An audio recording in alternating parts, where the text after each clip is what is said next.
Hello, everyone. My name is Stanley St. Rose, and today we're going to be talking about Animal Farm by George Orwell. Now, before we go into the summary and analysis of this novel, please remember to leave a like, subscribe, and/or comment so that the channel can reach more people. At the beginning of this novel, we're introduced to Manor Farm, and Mr. Jones is the owner of this farm. He's not really a good owner. He drinks a lot. He doesn't take care of these animals. He's just this drunk, and he owns a farm. Um, the animals are not happy. This during this one night while Mr. Jones is drunk, he forgets to feed the animals, and they're starving, and they're just not happy. The animals they start to think about defending for themselves. They start to think about surviving for themselves, and the animal that really gets them to do that is Old Major. Old Major is this pig who is respected, who is wise, and he tells the animals of this dream that he has, of this vision that he has of the future. He tells them that humans are the problem, that humans are the reasons why they're never happy. Humans are the reasons why their kids go hungry at night. It's not their fault, it's the humans. And he says that he basically tells them that he dreams of revolutions. He dreams of a world where they own the farm, where they own their own lives. After he tells the animals this, he basically dies. Napoleon and Snowball are two other pigs that are wise, that are smarter than the other animals, and they come into power. And they basically organize the animals, and they go to battle with Mr. Jones and his men. They win the battle, and they kick Mr. Jones off the farm, and it becomes Animal Farm. Napoleon and Snowball are the leaders, the dictators of the farm. They set down these seven rules that all animals have to follow, and the rules generally it's pretty much good for animals. Um, One of the most important rules says that all of the animals are equal. The other rules pretty much have to do with animals not imitating humans and not behaving like humans. So all of the animals agree to this, and they live their lives on the farm. Napoleon and Snowball, they have these like routine meetings where they discuss the welfare of the farm. And from the get go, Napoleon is kind of like shutting down Snowball's ideas, Snowball's wants. Snowball has this great idea of building a windmill, and Napoleon says no. And so there's a conflict that starts to rise between them, and the other animals are watching. Eventually, what happens is Napoleon takes these pups that are from dogs on the farm. He takes them as soon as they're born, and he raises them himself, and he pretty much forces them to worship him and to see him as their leader, as their guide. And these dogs literally become Napoleon's private bodyguards. They literally become the toughest animals on the farm. They become the army or the arm of Napoleon. So after Napoleon does this, he pretty much attacks Snowball. He makes the dogs attack Snowball, and he blames everything on Snowball. And Snowball, to save his life, he had to leave the farm and just run away. Um, Napoleon just assumes total power, and a lot of the animals, especially the sheep, they follow Napoleon, and whatever Napoleon says, that's just brought into law. The other animals, most of them can't even read. Most of them don't even understand what's going on. They just follow Napoleon with a blind eye. Now, anytime on the farm something goes bad, Napoleon just blames it on Snowball. He says though Snowball snuck back into the farm and he did this and that, so that he never has to take the blame. So the novel goes on, and we kind of see that the pigs are becoming more human esque. They start sleeping in human beds, they start wearing human clothes, and the other animals are watching this and they can't do anything about it.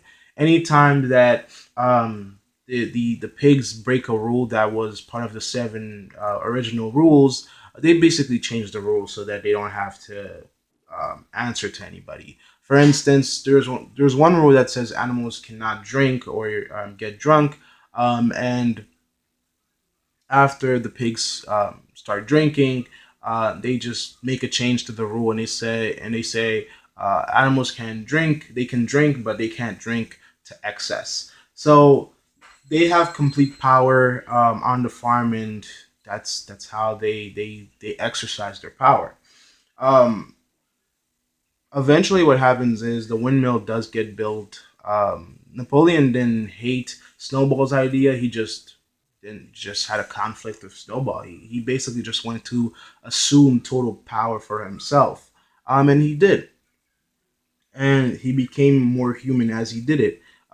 Because all of the pigs literally move into Mr. Jones' house. They start to live like Mr. Jones. They start to live like humans, and the animals can't do anything about it. The other animals, they just watch.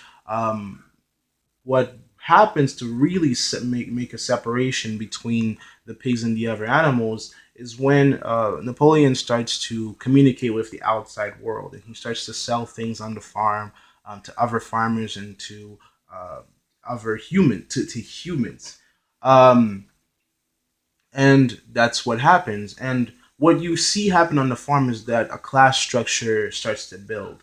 From my perspective, what I saw is that the pigs were the aristocrats. They were the up and ups. The dogs, Napoleon's Napoleon's enforcers, they were the second class. And then all the animals were just poor or the poorer class. And the reason why I say that is because the pigs, whatever good thing that was on the farm, they were the first to have it. The dogs, since they were Napoleon's army or bodyguards or enforcers, they got seconds, and everybody else whatever was left, that's what they received. So there was a class structure on the farm, and that was the class structure. And the novel continues, and you see the pigs start to walk on their hind legs, and they start to speak. And all of the children of the pigs, they go to school, they get educated, while all of the animals stay behind.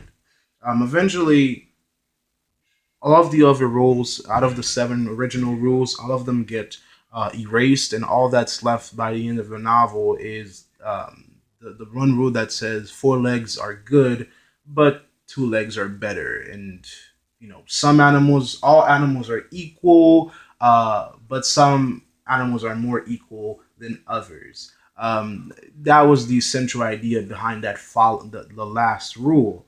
And the pigs wrote it just because they were becoming human and they were becoming caricatures of human beings. And they were doing what they want when they want, and the other animals couldn't do anything about it.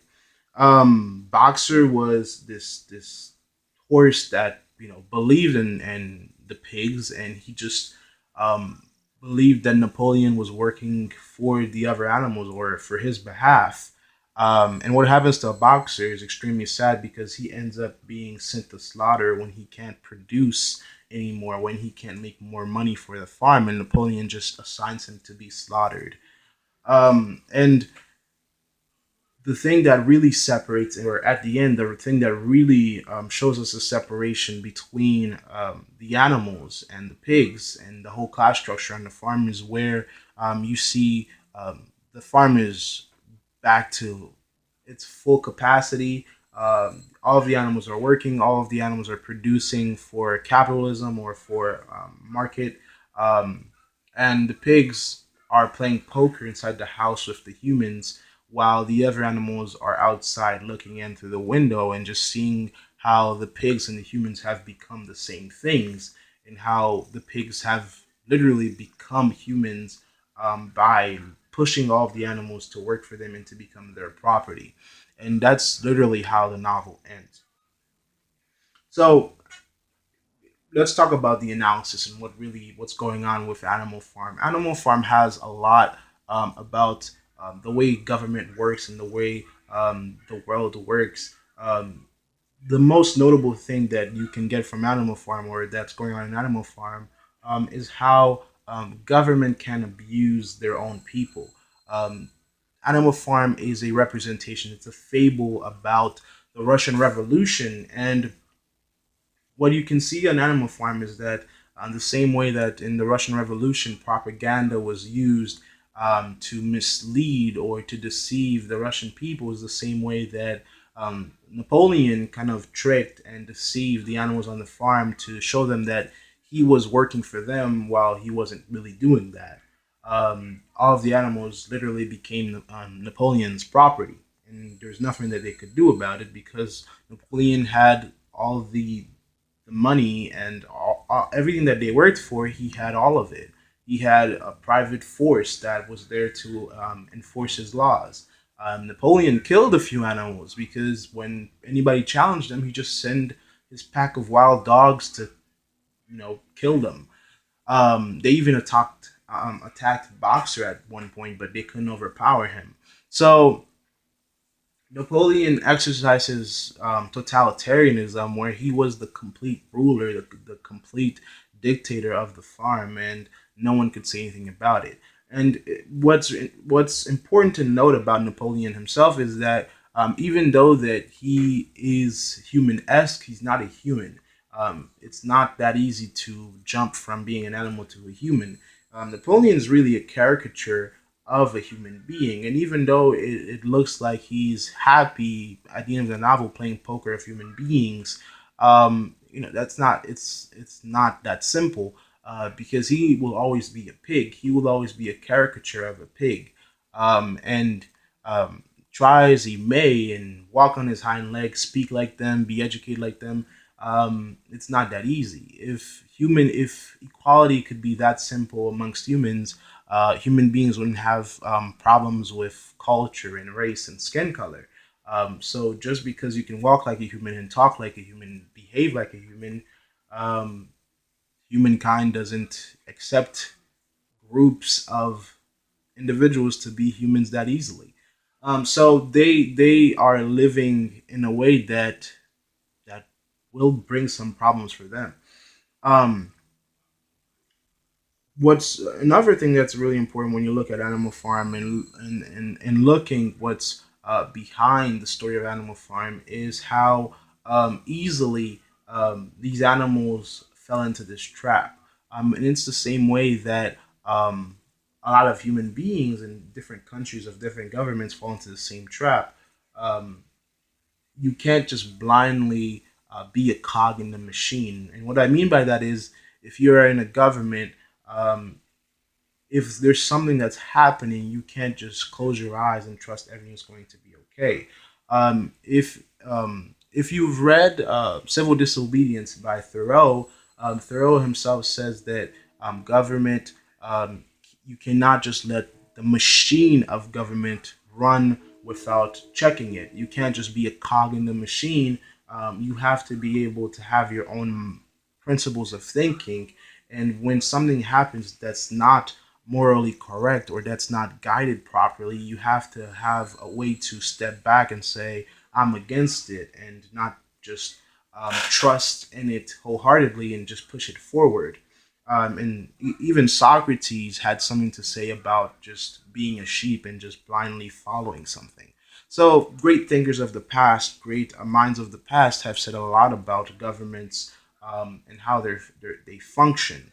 Um, because of the fact that when the masses just blindly follow, it doesn't always mean that they're going to reap the benefits. Because specifically in this story, and even in the Russian Revolution, you could see that the propaganda and the deception was not for the benefit of the people at large.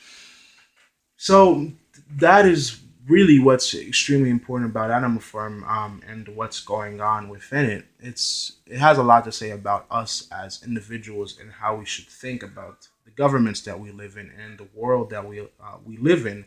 Are we being deceived or not?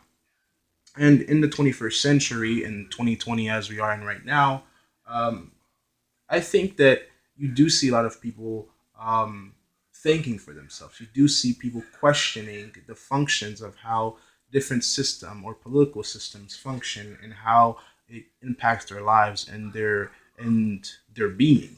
And that's important to note because if the more that you become a cog in the machine, the more you become a sheep, the more you can be exploited for the benefits of others. And if the animals at any point within the novel would have stood up for themselves or stood up or just say like why the rules are being changed, um, maybe they wouldn't become property of the pigs. Because honestly, if you really look at Animal Farm, the most important thing about Animal Farm, nothing really changes. At the beginning of the novel, the animals were ruled by Mr. Jones, and at the end of it, they were ruled by Napoleon. So they still had a dictator, they still had a totalitarian ruler over them. That never changes. In fact, it got worse because Napoleon treated them worse, he made life even worse for them than Mr. Jones ever did, and that's really an important thing to think about when we're looking at Animal Farm by George Orwell. So that is the summary and analysis of this novel. Please remember to leave a like, subscribe, and or comment, and I will see you guys next time.